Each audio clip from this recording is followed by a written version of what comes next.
All right, guys, Brandon here with Ghost Fox Web, bringing you some more digital marketing and marketing tricks. Today, we're going to be talking about not digital marketing and how to properly network. Today, we have Phil the Connector, and he's going to teach us the proper steps of how to master networking. Let's get started.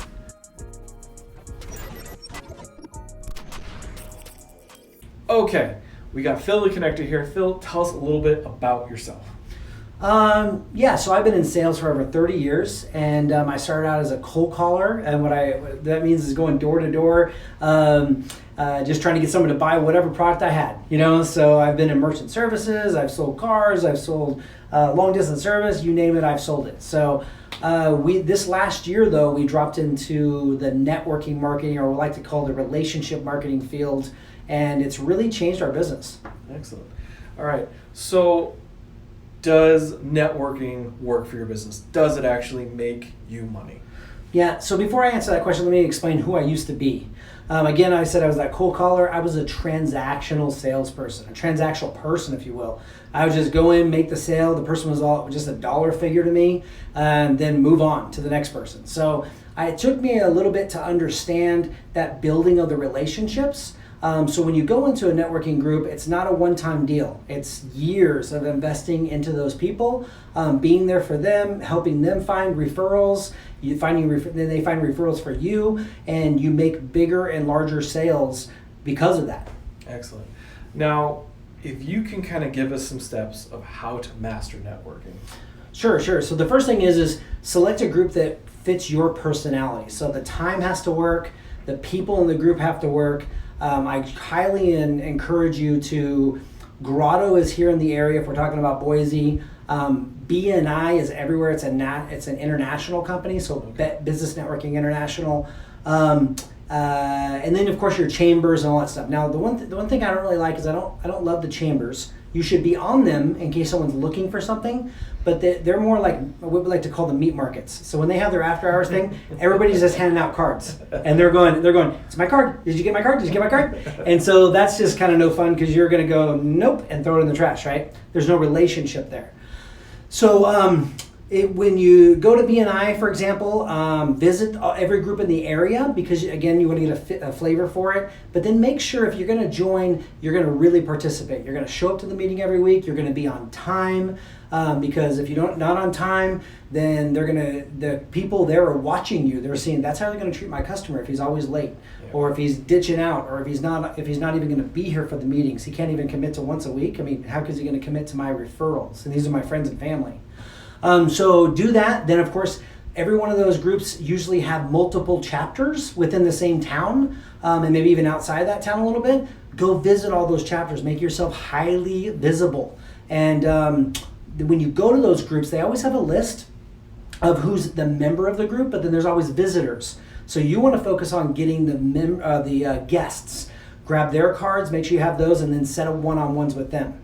Can I go into a little bit how to do a one-on-one? Yeah, that'd be okay, great. So let's talk about how to properly do a one-on-one. When you sit down with somebody, if you're selling stuff now, you're going out there and you're trying to get that owner, that sales manager, whoever, to hear about your product. And sometimes you forget their name and everything because you're not learning about them.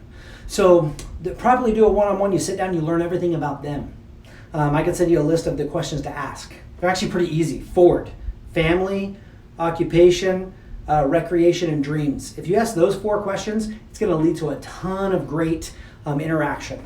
Then it's going to naturally turn around. They're going to want to know about you. Then you can tell them about you. And the idea is you're not selling them. You're training them to be a salesperson for you in the marketplace. You're not selling them anything. So that's where a lot of people miss it, is they sit down with somebody and they want to say, I have a website, you need to buy it. No, it's not about that. Wait for them to come to you. You're just educating them how to be your sales force. So Phil brought up a great point. One thing that Phil does for me is he helps find people who are starting a new business or doing that, and he sends them to me, and I help them with creating a marketing strategy and help them grow their business so that they can actually have an idea of what to do and where to go. So some great points here. So if you are looking to join a group, where do you go? Again, you can go online. I would definitely look up BNI. That's a great place to start because that doesn't matter what town you're in, and you'll find BNI groups. And then just go visit the groups. There's always a list of them online. If you're here in Boise, Grotto's a great option. That one, there's one called Treasure Valley Givers. There's another one called Toulouse. They run their meetings a little bit different, but still you're in front of people. And then just go where those people are, because they're also going to have. They'll have like after hours events and stuff like that. Go there. Go where business owners are hanging out, in more of a casual environment too. So just again, as you're visible, then they're going to go, oh yeah, top of mind awareness. Top of mind awareness. Oh yeah, Phil does websites. I need to get a website, or whatever. So.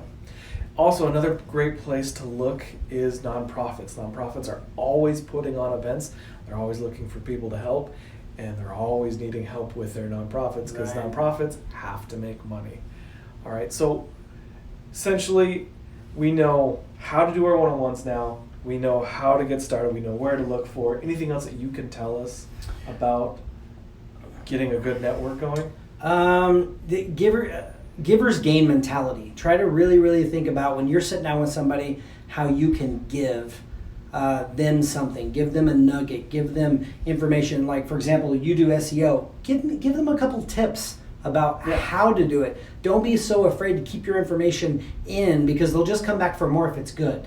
So don't be, just give. And then the way I did that is you'll hear the connector thing there. I've met now with almost 300 business owners in the last year, and I connect people with other people that make sense for them to do business with.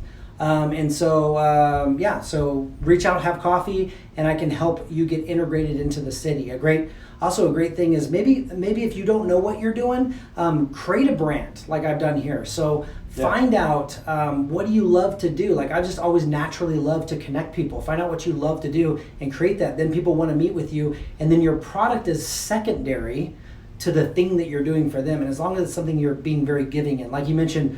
Volunteering, go find a place to volunteer. That's where your people are. If you love the soup kitchen, that's where your people are. Go there and give your time, and then you'll find your people. So excellent. All right, well, the last tips we have for you is, like Phil talked about, creating lists. The more people you know, the better you're going to be able to sell your stuff by helping other people. Mm-hmm. All right, that's all we got for you. Thanks for watching. I will put Phil's Facebook page and website all below in the description. You guys can check it out there. We'll check you later.